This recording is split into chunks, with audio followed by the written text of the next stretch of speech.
Could an independent RFK Jr. be a more dangerous threat to Biden than stairs? GOP candidates want to bomb Mexico harder than some of them are bombing in the polls. And guess who's loving all the conflict in the Middle East? That and more on this week's headlines. Welcome to America Uncovered. I'm Chris Chappell. As if things in the Middle East weren't awful enough, an earthquake in western Afghanistan caused devastation, with a current death toll of nearly 3,000 people, according to the Taliban. And the UN says more than 90% of the people killed were women and children. The Taliban is understandably devastated, as killing Afghani citizens is their job. Hopefully they'll be able to provide assistance with supplies left over from when the U.S. military ditched Afghanistan without warning.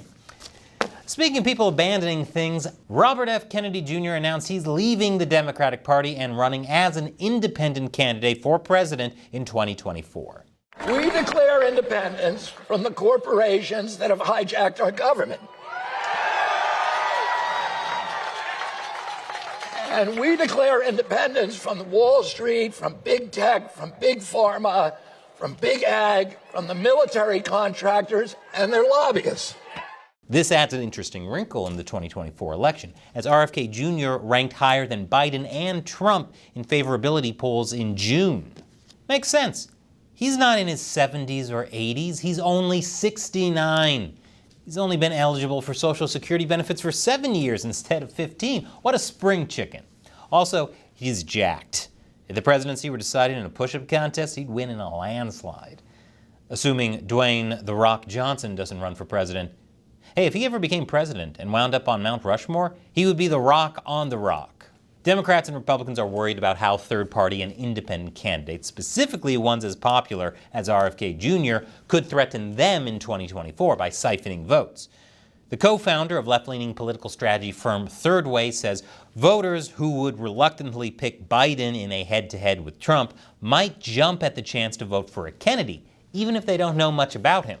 I don't think people are going to root for someone just because they have the name Kennedy. If that were the case, then WWE's Mr. Kennedy would be a much bigger star. Who? Exactly. Members of Trump's campaign team appear worried that Kennedy will take more votes from Trump than from Biden, while a CNN analyst thinks Biden is in more danger of losing votes. But while Kennedy may take votes from another candidate and be a spoiler, the odds of him winning are incredibly slim. His whole campaign is a long shot. But hey, if Kennedys are known for anything, it's long shots. And after the break, you'll absolutely guess who's benefiting off the Israel-Hamas conflict. Welcome back. Stocks for defense companies have surged amidst the Israel-Hamas conflict, with Lockheed Martin stocks having their best day in years, even more so than when Russia first invaded Ukraine. So whenever you see the worst of humanity on display, be comforted in knowing that somewhere, some guy that sells rockets can now afford a third yacht. And hey, if that yacht gets blown up by insurgents, it'll just make the stocks climb even higher and he can buy a fourth yacht. Don't you feel better already?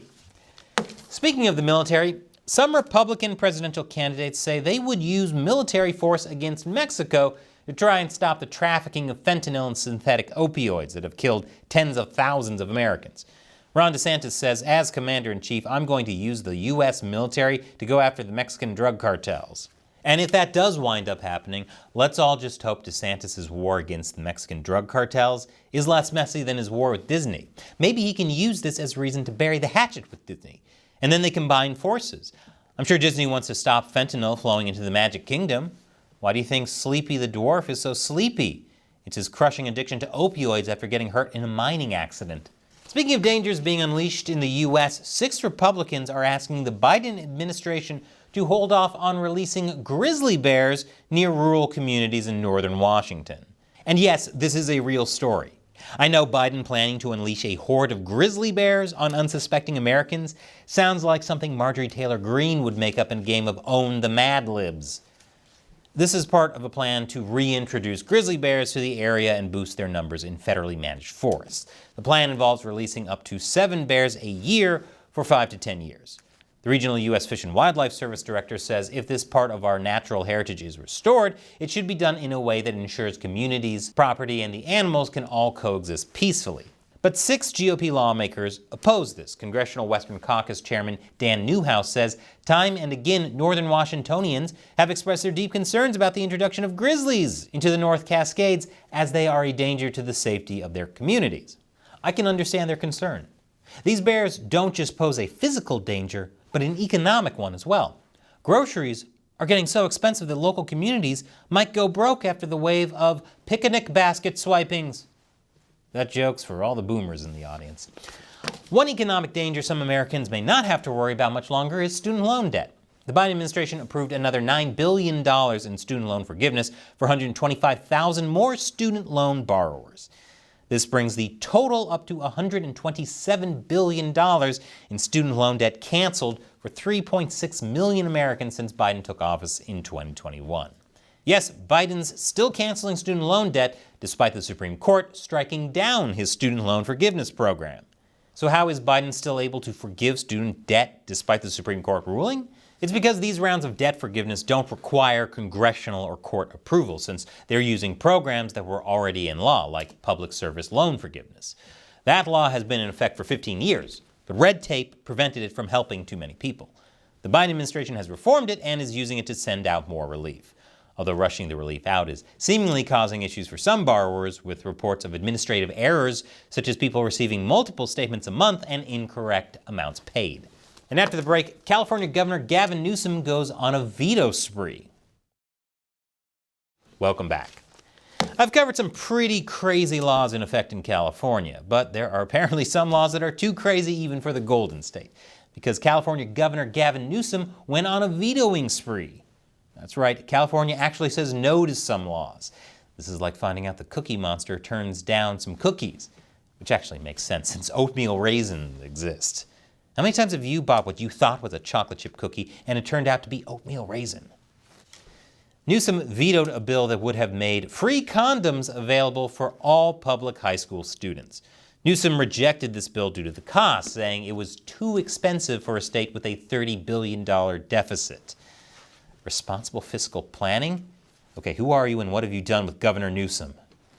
Newsom also vetoed a bill that would have banned caste discrimination, which is discrimination based on one's social station as determined by their birth. Newsom says this wasn't necessary since there are already so many anti-discrimination laws on the books in California.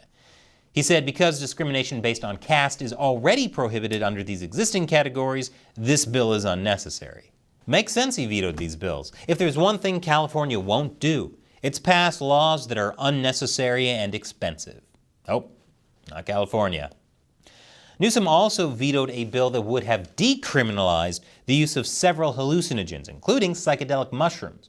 Newsom explains California should immediately begin work to set up regulated treatment guidelines. Unfortunately, this bill would decriminalize possession prior to these guidelines going into place, and I cannot sign it. Essentially, he's okay with the use of these drugs as long as certain safeguards are in place. He doesn't seem to feel the same way about opioids. Last year, he vetoed a bill that would allow so-called safe injection sites where opioid users could inject themselves with drugs under the supervision of professionals. At least the opioid professionals would likely be licensed medical professionals. An expert on mushrooms is a white guy with dreads named something like Ashtar, who hasn't used soap since the Bush administration. The first one. Newsom also vetoed a bill that would have stopped insurance companies from charging more than $35 for insulin. He did this because California already has a $50 million contract with a nonprofit pharmaceutical company to make insulin, and they would sell it for $30 a vial. But since that's not ready yet, some lawmakers have called this a major setback for diabetics in California. Probably the biggest setback for diabetics in California since the state opened a frozen yogurt shop on every other street corner.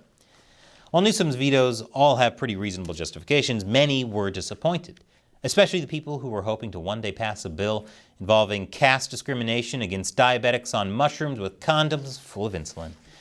But one bill Newsom didn't veto involved banning Skittles in 2027. At least that's what several people were sharing on social media.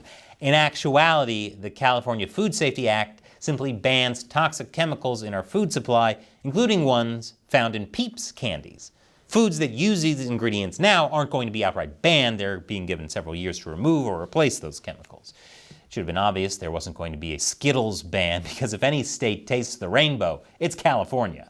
Newsom also signed a bill that expanded conservationship laws and will allow the state to detain people against their will and receive treatment for mental health and addiction issues. This is being done to try and ease California's massive homelessness problem. And while this could be a good step in addressing that issue, I'm not at all worried about California abusing its power to detain people against their will. You're a MAGA Republican? Clearly you're mentally ill. This is for your own good. Speaking of Republicans, GOP Congressman Steve Scalise was nominated as his party's candidate for Speaker of the House. He said, "We need to make sure we're sending a message to people all throughout the world that the House is open to doing the people's business." But that didn't happen. Instead, the House adjourned indefinitely as Republican infighting kept the party from feeling confident they had enough votes to elect Scalise as Speaker. Then Scalise dropped out. He said, "Nobody's going to use me as an excuse to hold back our ability to get the House opened again." As of this recording, the House still hasn't confirmed a new Speaker. While the House remains speakerless, they are unable to pass bills. Boy, it sure is a good thing this is happening when there's nothing going on in the world. And if you want to learn more about the military-industrial complex, check out this video about how Near Automata deconstructs the military-industrial complex on our other channel, Gamers Unbeaten. If you want to make sure we can keep making episodes like this, click that orange button to support us on Patreon. All it takes is $1 an episode, and you can set a monthly limit. Once again, I'm Chris Chappell. Thanks for watching America Uncovered.